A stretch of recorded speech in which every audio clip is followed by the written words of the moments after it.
Good morning, I'm Jessica Lovell, and today we bring you an encore presentation of one of our very favorite episodes. Our team is working behind the scenes right now to bring you more amazing stories when our live programming returns in February. If there is an urgent update from the health system, of course, we'll be right here and let you know first. Until then, please enjoy this encore presentation and make it a great day. We all sat and cried for a while and then said, okay, now what do we do? Your sister needs a transplant and we're asking you to be her donor. For cases like mine, this is the only cure. There's nothing that would have made me double guess or double think anything with it. It was, this is what she needs and this is what's going to happen. Coming up in the next half hour, family comes first. A pro baseball player presses pause on his career in an effort to cure his sister's cancer. See their love in the face of leukemia. Plus the promise and progress of gee-whiz science. Today, patients who had absolutely no chance of 5-10 years ago of being cured are being cured. Human cells tailored to target cancer delivered overnight. Meet one survivor who endured every other treatment before finally finding hope.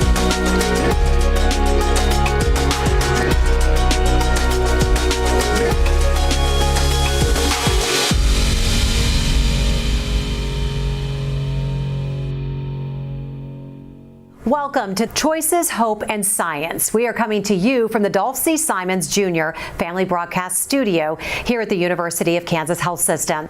I am your host, Jessica Lovell. 28-year-old Amanda Sprinkle learned she had leukemia in May of 2023. Her best chance at survival was a bone marrow transplant. Alexis Del Cid shows us the worldwide search for a donor ended close to home. So I'm getting PrEP chemotherapy now, just to completely wipe out my immune system and my cells. And then Monday I'll receive a donation from my lovely brother. Amanda and Jonathan Sprinkle talk daily. Oh, what's not to love about Jonathan? There's a lot. Jonathan's following his dream, pitching for the Corpus Christi Hooks, the AA affiliate of the Houston Astros. But he'll miss crucial playing time in order to donate. It doesn't matter. I mean, it doesn't, in the grand scheme of things, like this is for her and family is always first. And that's always something that we've said to each other. And Mom and Dad know they've raised caring kids. Oh yeah, we have always been a very tight-knit crew. They also know Amanda's treatment is a marathon, not a sprint. Where you feel like you can't go another step, you can't cry another tear, you're gonna have to go one more step. Amanda is not the family's first cancer patient or even the youngest. Jacob was diagnosed with lymphoma when he was 11. So he went through treatment over at Children's Mercy from 11 to 14, and he's been in remission now for about 6 years. Amanda and Jacob inherited a genetic mutation, making them more likely to get cancer. My mother actually passed away from leukemia. Her brother passed away from lymphoma. And so it's in my family. And Jonathan's only able to donate because testing proved he didn't share the gene. I'm gonna take a real quick listen to your heart and lungs here, okay? Jonathan's pre-op checks are all good. Thanks, guys. Thank you. Thank you guys for In the operating room, a bone marrow transplant team collects his marrow. These cells will automatically find their way into her bone marrow, and then in 3 to 4 weeks, they'll start making normal blood, normal immune cells, normal platelets. From Jonathan's pelvic bone, into syringes, into a bag, and then off to cell processing. While Jonathan recovers, every last drop there. medical lab scientists filter the marrow and count the cells. Then a machine takes 1 liter of Jonathan's donation and pulls out just 105 milliliters of stem cells. The treatment then heads straight to Amanda's room. Congrats on getting those cells. Thank you so much. Best of luck to you. For the Sprinkles, this is a moment of celebration and prayer. The infusion begins just as Jonathan and Amanda hug. Hey guys. He'll need a week to rest before playing baseball again. She needs 100 days of constant supervision.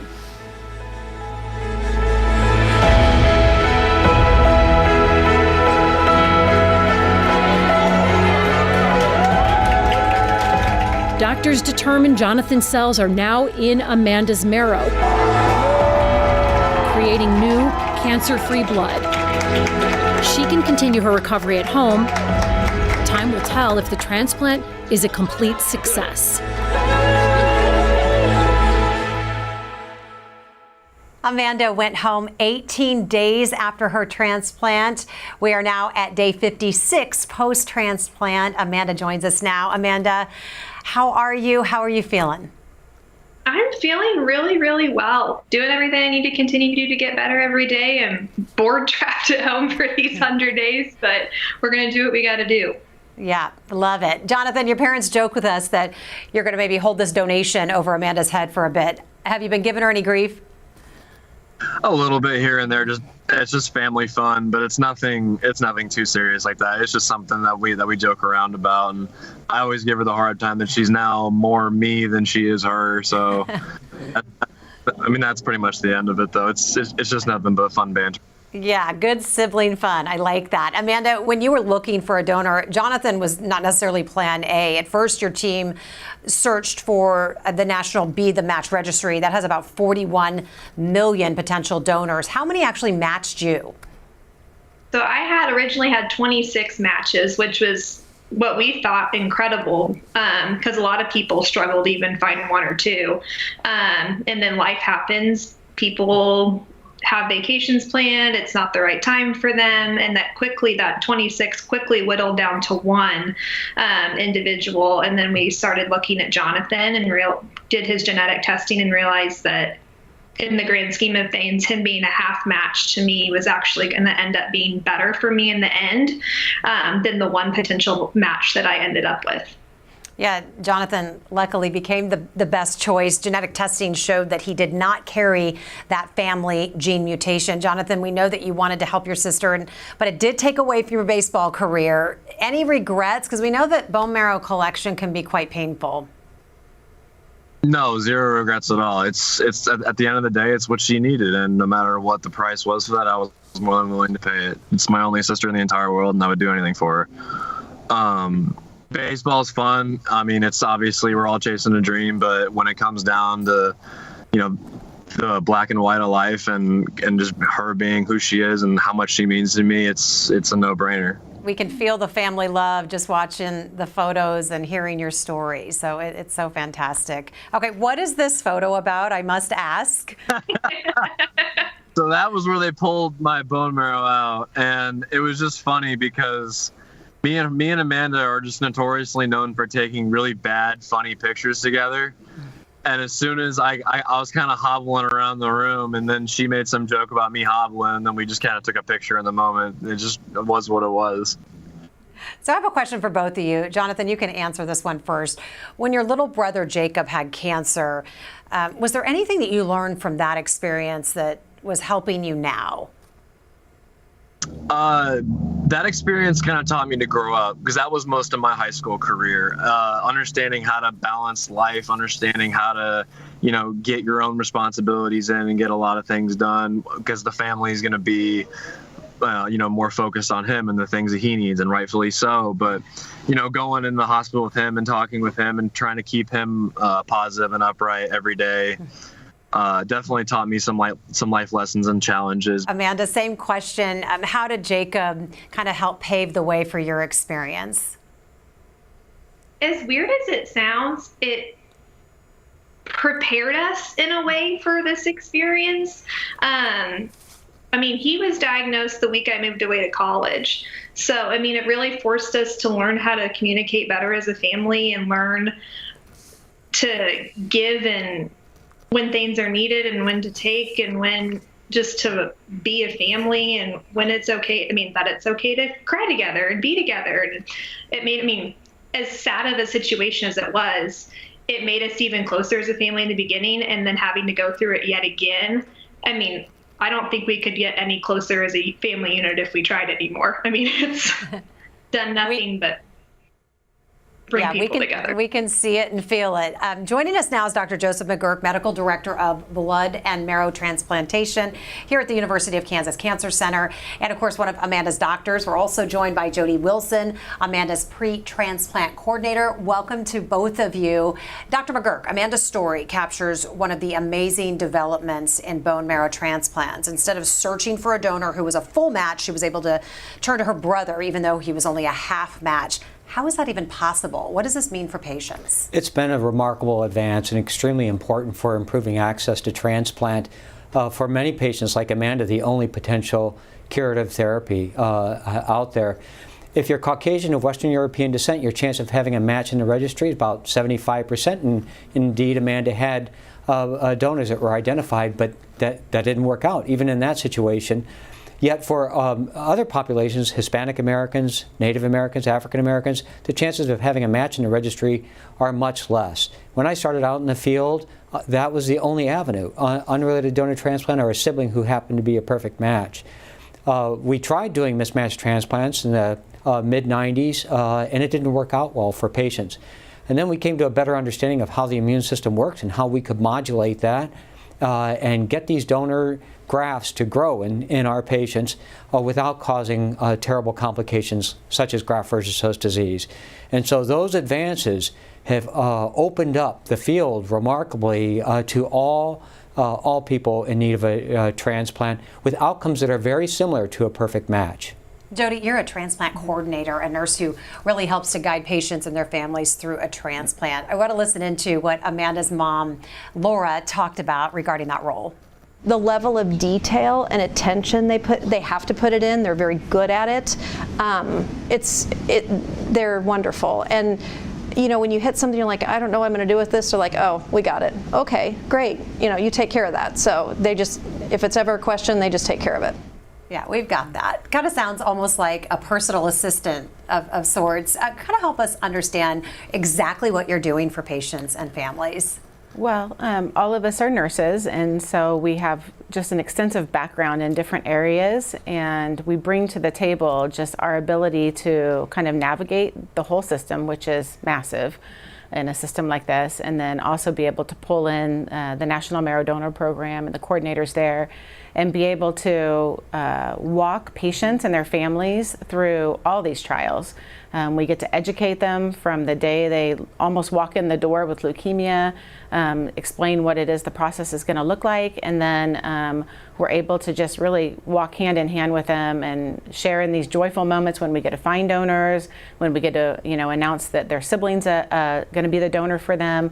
But then also cry with them when things don't work out and really help them kind of navigate the hard stuff too. So you're like an unexpected friend through this entire process, and I'm certainly answering a lot of questions along the way. Dr. McGurk, recovering from a bone marrow transplant, we know takes time. When do you think Amanda can leave the house and maybe get back to work? You know, pretty soon she'll be able to leave the house and go for a walk in a park. She's almost 2 months now out. We don't want her in crowded areas with lots of people. With regard to going back to work, she's a nurse, so she helps others. That's her career. And we're looking at probably 6 months from the time of transplant to allow. She looks great. She's feeling great. All of her numbers are good. But when we look very closely, her immune system still has a long way to go in terms of its maturation. And a simple cold virus could be a real threat to her and land her in the hospital in a hurry. Yeah, after all this, we want to take no chances. Absolutely correct. Jody, transplant recipients like Amanda, again, they've got to have a caretaker with them at all times, really around the clock, 100 days.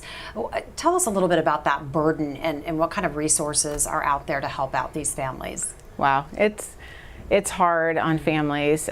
Even like Amanda's family has such depth of just family structure. Her mom, her dad, her brothers, her significant other. I mean, other family would have stepped in, I'm sure. And so she has just levels of caretakers that could have done it for her. And not every family has that. And so we do have to reach into some other areas and find the resources for that. But there are not, I just don't have a ready-made caretaker or caregiver for people, and that's really hard. We've got some patients and families that literally have nobody at all, and we still have to try our hardest, and we search high and low for caregivers for them to try to make this work for them. Amanda, Jonathan, we're going to get back with you here in a few moments, but sometimes a bone marrow or blood stem cell transplant doesn't work, but science has a solution. CAR T cell therapy is one of the new frontiers of cancer treatment. It is a form of immunotherapy proving particularly effective against blood cancers. One woman's lymphoma kept coming back even after chemotherapy and a stem cell transplant. That is when Dr. McGurk offered a clinical trial perfect for her. My cards and I have a really good relationship. Okay. I'm going to do a magical star. Okay. So here we go. I do lean more towards the metaphysical and the power of attraction. 64-year-old Katie Kopp loves to help others heal and find their way. To me, with the light, you're holding on to your heart. Then she was diagnosed with non-Hodgkin's B-cell lymphoma. When they told me, I was, okay, what's next? Let's get rid of it. I have things to do, you know? But as we know, cancer isn't quite that simple. I decided that I can heal myself. I'm not going to sit idly by and let the medical community heal me, which is really ironic because that's exactly what happened. Enter Dr. Joseph McGurk. Hello. He is one of the world's leading experts in blood cancers and cellular therapies. Based at the University of Kansas Cancer Center, he works endlessly to put patients into remission. It's awe-inspiring. It really is. I'm like a kid in a candy store. A candy store filled with new therapies helping blood cancer patients live. Patients like Katie, who after failing several other therapies to treat her lymphoma, Dr. McGurk was able to enroll her into a new clinical trial. How new? What does it feel like to be the first? I mean, wow. It's called Cas9 gene editing, but more simply referred to as CRISPR. And Katie is one of the very first in the world to successfully be treated with this new method. It allows scientists to precisely cut out any strand of donor DNA so it can be used by a patient. Not only is it potentially a healthier, more effective cell, but it's something that we can access right away. A type of off-the-shelf option for really sick patients. We can make these CAR T cells for hundreds of patients from a single donor. We can freeze them, access them like a drug, where we call up and they FedEx them overnight, and we have them the next day to infuse into our patients. And Katie hasn't slowed down. She's back to work at another one of her many jobs. All righty. Oh, I've got a huge green light. You know, I'm like, yes. What do you want me to do? Yes.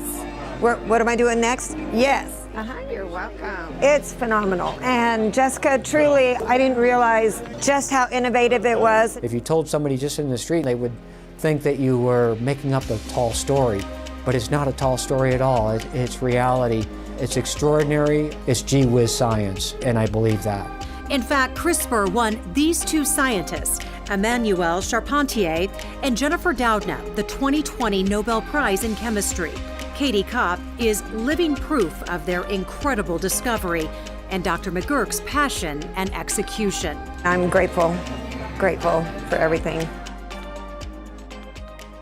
We have a surprise for Dr. McGurk, and that is that Katie wanted to join us in person today to say hi to you. What's it like being back together? Hey! Hi, Katie. It's so good to see you. It's so good to see you. How was Paris? It was wonderful. It was great. The most wonderful part of the whole thing was telling the world about your story. That's exciting. It was very exciting. You two have developed quite the relationship during your time together, so it's always good to see you two back. Katie, how long have you been cancer-free? How are you feeling? Well, since July 29th of 2020.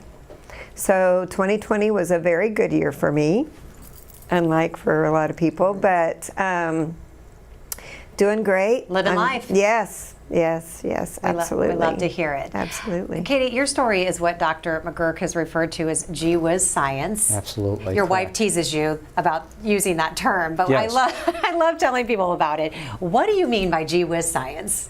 It's, you know, if I describe this to a layperson, just on the street or at a restaurant, they would look at me as if I were doing some illegal substance, and thinking this just can't be, but it is, and it's really remarkable. Taking a patient's cells out of their bloodstream to the laboratory, genetically modifying them, and such that they'll recognize and attack and kill the cancer, and seeing stunning results we've never seen in cancer therapeutics, the kind of advances that we've seen with CAR T-cell therapy in leukemias and in lymphomas like that, which Katie had to deal with. How many types of CAR T therapy are there? Why don't more patients know about it? There are 6 now Food and Drug Administration approved CAR T-cell therapies for different types of lymphomas, acute leukemia, and multiple myeloma, and many, many more to come. They're being studied in solid tumors now in the context of clinical trials, in other blood cancers as well. It's really a revolution in cancer therapeutics that's in the midst of unfolding.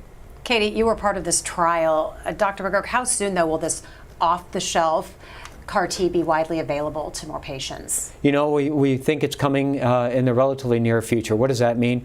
In the next few years, we saw remarkable advances like that which Katie has experienced in patients who are cured of their disease essentially years out from CAR T-cell therapy, using somebody else as a donor instead of using the patient's own T-cells, which is the basis for all of the FDA-approved or Food and Drug Administration-approved CAR T constructs.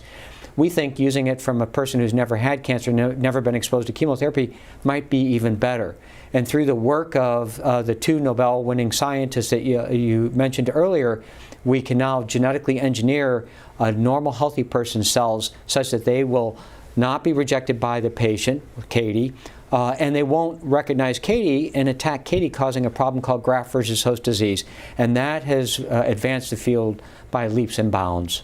Exciting time in It your really field, is. for sure. So we love getting questions directly from our community, but today we ask medical staff some of the more common questions that they get from patients. And Lynn wants to know, do patients have to try and fail other treatments before getting CAR T? That was the case with Katie. When we roll out a new therapeutic, even very promising as CAR T cells have been, that's usually tried in very advanced patients. Once it proves its worth there, we start moving it up. So today, stem cell transplant has gone by the wayside for many indications of non-Hodgkin's lymphoma, the most common form of non-Hodgkin's lymphoma, and CAR T cells supplanted it in the second line. Katie was treated in the third line of therapy after having failed multiple prior regimens. Now that we're in the second line, the question is, well, should this be up front? Should we treat patients in the first place with this? And such studies are underway, including at our own center. So we're getting there. Yes, we are getting there. Question from Will, what's the difference between a bone marrow transplant and a stem cell transplant? We hear both. What's Same the difference? thing. Okay. We can collect the bone marrow through a bone marrow harvest in the operating room, like we saw with Jonathan, or we can stimulate the stem cells to come out in the blood, collect them with a machine called a leukapheresis machine.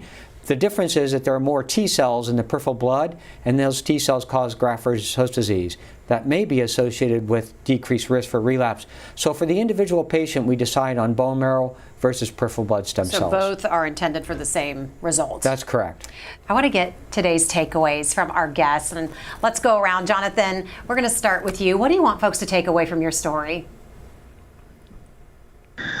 Just to understand that if you want to put yourself in the system, and if you want to be a bone marrow donor, to when the call comes, go through with what you originally stated. I mean, go through with what you wanted to do originally, and that was to donate. If somebody calls and somebody really needs you, and you have the chance to save a life, use the opportunity and do what you say you were going to do. Don't do it to make you feel good in the moment. And then when the call comes and somebody needs you, to not follow through with it. So that would be my biggest message for everybody, is just when you commit to something, follow through with it, and understand that what you're doing is you're giving somebody hope, and you're giving somebody the chance to live their life just like you're living your life. So that would be my message. Just what you did for your sister. Amanda, what's the takeaway from your story? We've had the same takeaway from the very beginning. I mean, going from 26-1 to Jonathan, I mean, it's when you sign up, you sign up. You got to follow. I mean, it's a life and death decision for, I mean, these people wouldn't have signed up for me and we wouldn't have gotten down to Jonathan, there's a dang good chance I wouldn't be here. And it's the same for other people. I mean, they need these shots too in order to live their life and have a chance at being cured. Otherwise, who knows what the alternative is. Well, thank you both for sharing your story. Amanda, most importantly, stay healthy and stay safe. You're in the home stretch, so to speak. No pun intended. Thank you both. Thank you both. Katie, what's the takeaway from all of this? I mean, you just being one of the first to get this treatment and just to be living proof. Well, I would like to echo what Jonathan and Amanda said. That's huge. I hadn't actually thought of that before. But another thing that Dr. McGurk has taught me is that spread the word.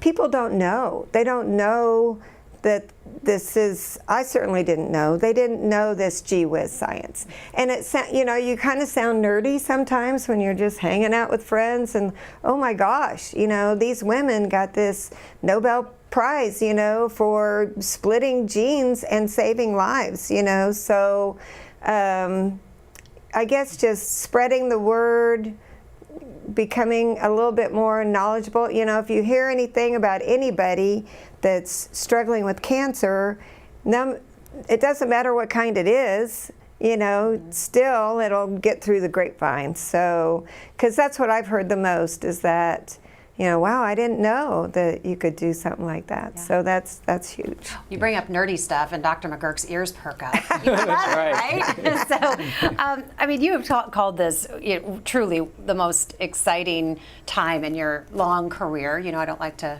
admit how long you've been doing this, and we won't make you share, but just how exciting and what does it mean for you to get up and come into work every day? We're in the middle of a revolution in cancer therapeutics right now. We're seeing advances that are unprecedented in the history of cancer therapy. And we can envision a future where non-specific chemotherapy, as we've known it for decades, its days are numbered and it will disappear. Non-specific radiation therapy, and we're much, much more precise in how we kill these cancers without causing so much collateral damage to other normal healthy tissues for our patients. It is the most exciting time of my career. I've always been an optimist and excited about what I do. But I get up every day. I count my blessings every day. I really do. I know you do. And I don't get upset in traffic. And if somebody cuts me off, I wave and say hi.